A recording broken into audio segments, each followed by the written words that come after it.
बहुत समय पहले की बात है। किसी गांव में प्रज्ञा नाम की एक लड़की रहती थी। वह बहुत आलसी थी, एक भी काम नहीं करती थी। अपनी बूढ़ी माँ का वह घर के कामों में मदद भी नहीं करती थी। उसे सबसे ज्यादा सोना पसंद था। वह खा के दिन भर सोई रहती थी। एक दिन उसकी माँ उसके पास आती है। प्रज्ञा, चल बेटा, घर के कामों में मेरा थोड़ा सा हाथ बटा दे। अब मेरी उम्र हो चली है, अब मुझसे सारा काम अकेले नहीं होता। तू थोड़ा आटा ही गूंद दे। क्या माँ, तुम भी हमेशा काम ही काम कहती हो? तुम्हें तो पता है कि मुझे काम करना बिल्कुल पसंद नहीं है। यहाँ भी काम करूँगी और फिर ससुराल जाऊँगी, वहाँ भी काम करूँगी। मुझे यह सब पसंद नहीं है माँ, मुझे छोड़ दो। मुझे सोना है, मैं जा रही हूँ सोने। खाना बन जाए तो मुझे उठा देना। क्या प्रज्ञा, ऐसा कब तक चलेगा? अब तू बड़ी हुई है, कुछ दिन में तेरी शादी हो जाएगी, सारी जिम्मेदारी तेरे ऊपर आ जाएगी। और अभी से तुझे कुछ आता भी नहीं, तू घर का काम भी तो सीख ले। मुझे छोड़ दो तुम माँ, मुझे परेशान मत करो। मैं जहाँ जाऊँगी वहाँ सीख लूँगी, तुम्हें चिंता करने की कोई आवश्यकता नहीं है। अच्छा चलो, मैं जा रही हूँ सोने, बहुत जोरों की नींद आ रही है। फिर क्या था, प्रज्ञा की माँ उसके पिता के पास आती है। क्या हुआ भाग्यवान, तुम्हारा चेहरा उतरा उतरा क्यों है? कोई परेशानी है तो मुझे बताओ। नहीं जी, कोई परेशानी तो नहीं है, पर प्रज्ञा को लेकर ही थोड़ा परेशान हूँ। वह उतनी बड़ी हो गई है पर अपनी जिम्मेदारी समझती ही नहीं। घर के काम करने को बोलो तो उसे नींद आती रहती है। अब उसकी कुछ दिन में विवाह हो जाएगा, फिर वह क्या करेगी? उसको तो घर का कोई काम भी नहीं आता। सुनो भाग्यवान, अब प्रज्ञा की उम्र भी हो गई है। मैं कहता हूँ कि अच्छा सा रिश्ता देख के उसका विवाह कर देते हैं। जिम्मेदारी आएगी तो खुद ब खुद सारा काम करने लगेगी। अब कब तक तुम ही काम करती रहोगी? अब उसकी उम्र भी हो चली है, हम दोनों भी बूढ़े हो चले हैं। अब अच्छा सा रिश्ता देखकर उसका विवाह कर ही देते हैं। हाँ जी, मुझे भी ऐसा ही लगता है। आप सही कह रहे हैं, हम एक अच्छा सा रिश्ता देखकर इसका विवाह कर देते हैं। यह सब बातें प्रज्ञा सुन रही थी और मन ही मन बहुत खुश हो रही थी।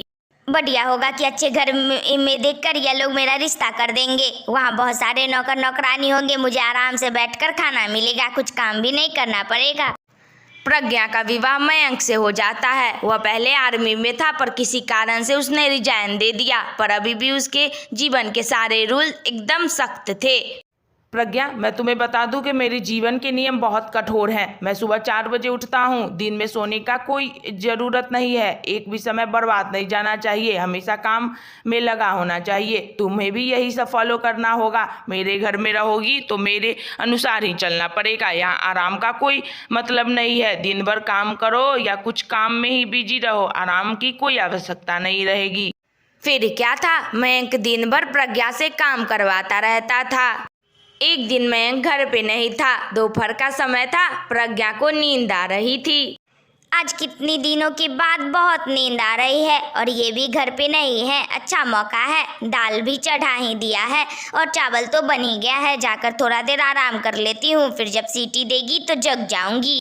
फिर क्या था, प्रज्ञा जाकर सो जाती है। पूरे 2-3 घंटे बीत जाते हैं और दाल कुकर में चढ़ा ही था गैस पर। कुछ ही देरों में गैस उड़ जाता है और कुकर फट जाने से प्रज्ञा की मौत हो जाती है। मौत के बाद प्रज्ञा एक चुड़ैल बन जाती है, भयंकर वाली चुड़ैल।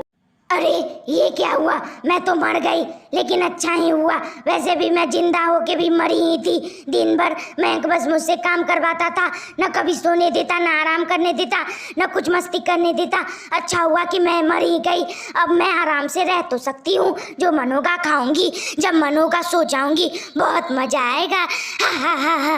कुछ ही देरों में मयंक घर वापस लौटता है। वह यह सब देखकर दंग रह जाता है। अरे तुम कौन हो और तुमने मेरी पत्नी को मार डाला? तुमने मेरी पत्नी को क्यों मारा? तुम कौन हो और यहाँ कैसे पहुंची? ये सब क्या हो गया? अरे मूर्ख, मैं ही तेरी पत्नी प्रज्ञा हूँ। मैंने कुकर को चढ़ा दिया था गैस पे और मैं सो गई। वो फट गया और मेरी मौत हो गई।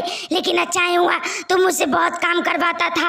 अच्छा तो ऐसी बात है, ऐसे तुम्हारी मौत हो गई। ओ तुम ही प्रज्ञा हो। चलो देखो, छोड़ो ये सब, पूरा घर गंदा हो गया है। ये सारे बर्तन धो दो और सारे घर साफ कर दो। ठीक है, मैं कर देती हूँ सारे काम। फिर क्या था, प्रज्ञा चुड़ैल सारे घर का काम करने लगती है। अरे जब मैं जिंदा थी तभी ये मयंक मुझसे घर के सारे काम करवाता था, और जब मैं मर गई और चुड़ैल बन गई फिर भी ये मुझसे सारे काम करवाता है। अब मेरा कुछ इसे करना ही होगा, इसके इलाज के बिना इसे कुछ नहीं हो पाएगा। अभी मैं इसे मजा चखाती हूँ। मयंक, मैं तेरी बीवी थी या नौकरानी, तू जब देखता था मुझे बस काम ही बोलता था, और अब मैं जब मर के चुड़ैल बन गई तो अभी भी बस काम ही बोलता है। रुक, अभी तुझे मजा चखाती हूँ। फिर क्या था, प्रज्ञा चुड़ैल मयंक को हवा में उछाल देती है, तुरंत जमीन पर पटकती और तुरंत हवा में उछाल देती। आया, मजा आया। अब तुझे पता चलेगा कि काम करने में कितना दर्द होता है, और तू बस मुझसे काम ही करवाता रहता था।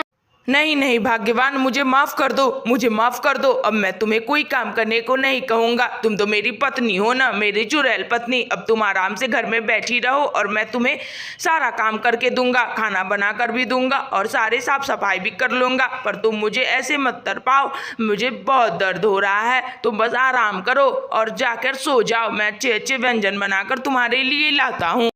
अब आई ना बात समझ में पति देव, चल जा मेरे लिए अच्छा सा चिकन बना के ला, और बहुत अच्छा स्वादिष्ट बना के लाना, वरना मैं फिर से तेरे यही हसर करूंगी, देख लेना। अब जा जल्दी। फिर क्या था, अब प्रज्ञा चुड़ैल हमेशा आराम से बैठी रहती। अब मयंक घर का सारा काम करता था। तो बच्चों, तुम्हें कैसी लगी यह वीडियो? अगर अच्छी लगी हो तो लाइक करो, शेयर करो, कमेंट करो, और हाँ, सब्सक्राइब भी कर लेना। कार्टून वाली दीदी तुम्हें रोज नई नई कहानी सुनाया करेगी। Thank you. अपना बहुत सारा ख्याल रखना। फिर मिलेंगे अगली वीडियो में।